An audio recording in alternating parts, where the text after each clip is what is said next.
Everyone, this is Armijo, ChatArmijoCoaching.com. It is a cold day outside. Snow came down and it is beautiful but chilly. So I wanted to talk real quickly today about attachment. So attachment is something that almost every one of us does, right? And so we can have attachment to material objects. Some people are attached to their cars, or you look at collectors and they're attached to maybe video games or classic vinyl records or whatever it is, but they have this attachment to this, right? And we all do this on some level or the other.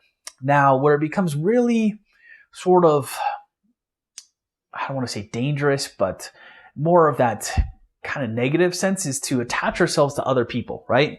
So if we attach ourselves to other people, we usually do so because we put importance into these people, right?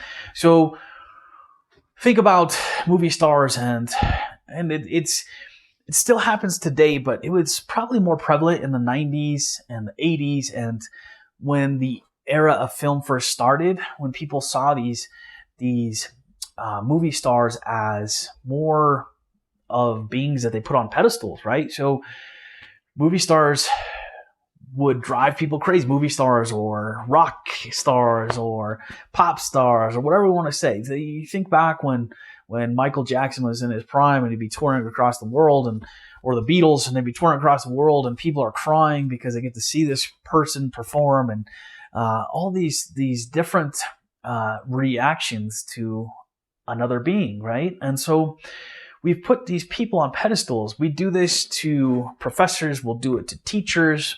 And I see it in the coaching industry a lot, where people will even use myself and I give them the tools as a coach to help them overcome whatever issues or challenges they have, but they don't want to work on their own. They want me to solve their problems, right? And it doesn't work that way.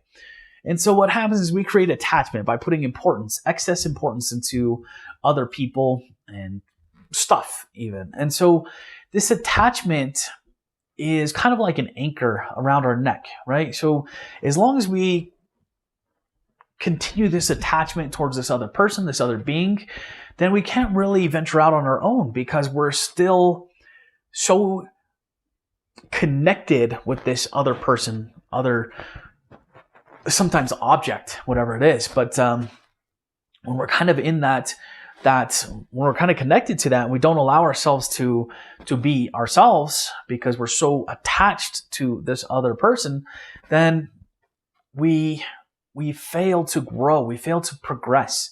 And so another example is relationships, right? Some unhealthy relationships where one partner is so attached to the other, and that balance, that equity that's in the relationship is not balanced. And so what happens is eventually the partner that is not giving this so much energy is usually to the point where it's like, okay, I can't deal with this anymore, you have to go. And the other person is pushing. I need more time with you. I need more love from you. I need more, whatever it is, more dinners out at night, or, I don't want to leave you alone. I don't want to let you go out with your friends because I'm so attached to you. And so it becomes this very negative situation.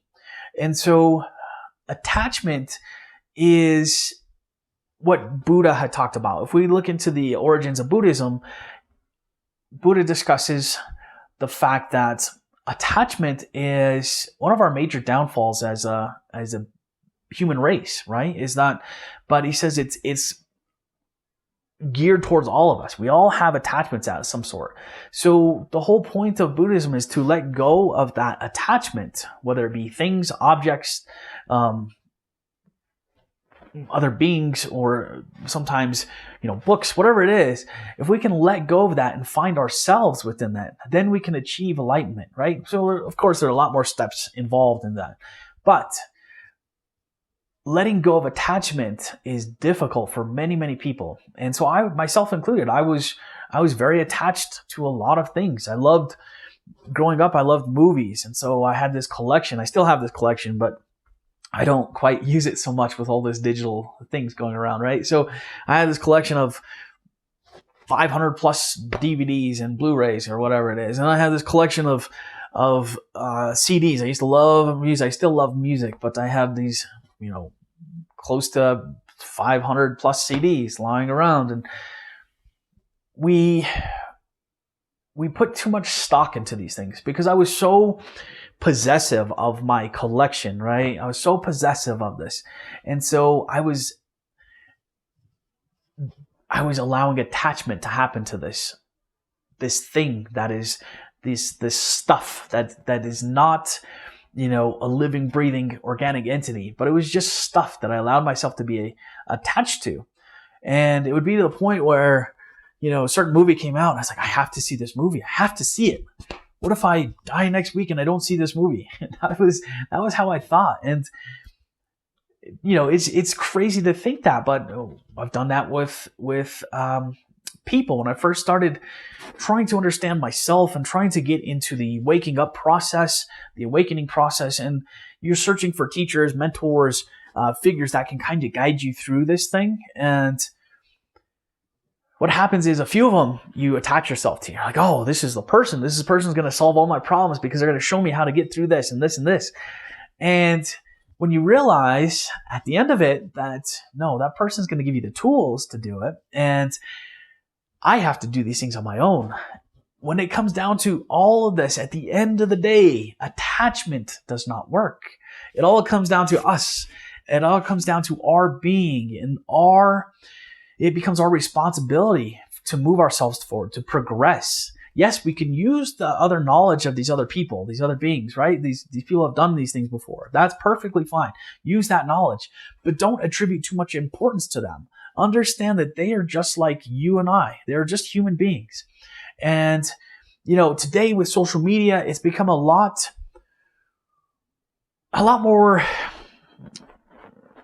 I guess, realistic as far as celebrities are concerned, because a lot of these celebrities are on social media and they're able to engage with their fans immediately. And so they're able to show their pictures of them walking their dog or out back having barbecue with family. And it becomes less of seeing these people in this godlike aspect and more of seeing them as human beings. And that will help to diminish a lot of that attachment.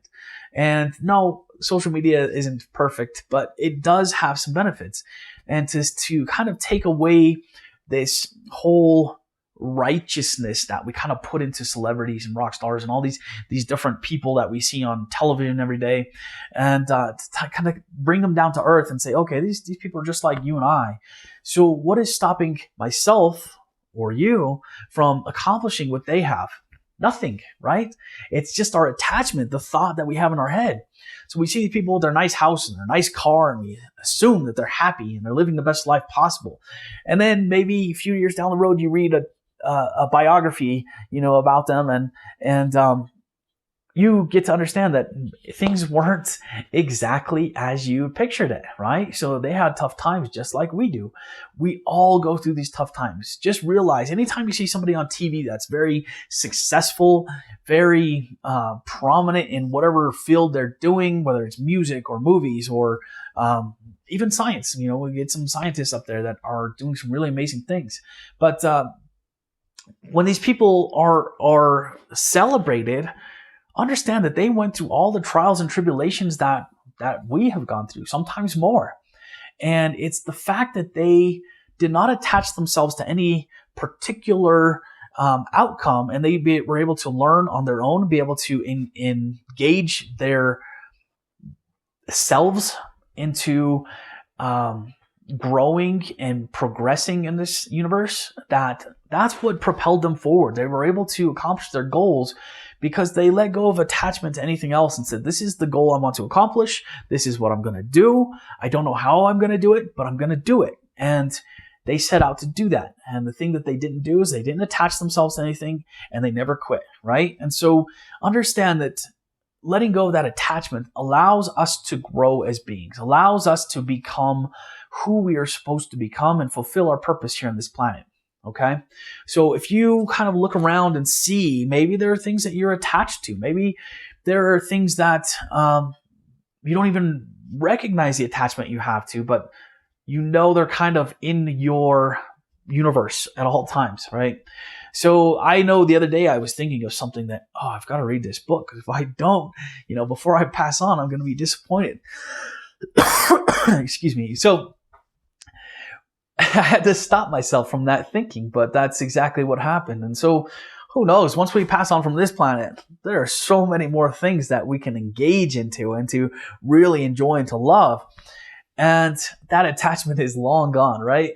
So what if we didn't read that book? It's probably somewhere in this universal library somewhere. We can check it out, at another eon, right? So let go of that attachment. Start to understand where in life you may have these things, and just be cognizant of anybody that, comes into your life that you're like, wow, this person's incredible.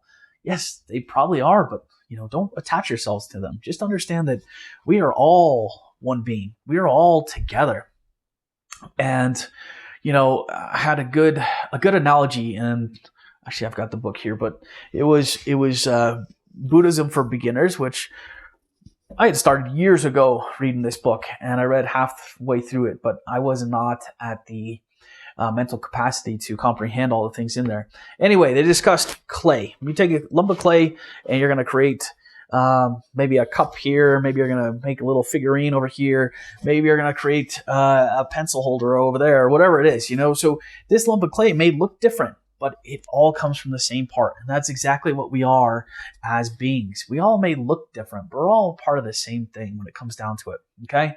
So there's no need to have that attachment. There's no need to weigh heavily on somebody else's outcome. It's all about us, and us engaging with others, not attaching with others, to others, but engaging with them. Okay, thanks for watching. This is Armijo with ChatArmijoCoaching.com. Be sure to pick up my book if you haven't. Wake Up and Recalibrate by Armijo. It is on Amazon right now in paperback or Kindle. All right, hit that subscribe, like button. I'll see you in the next one. Thank you.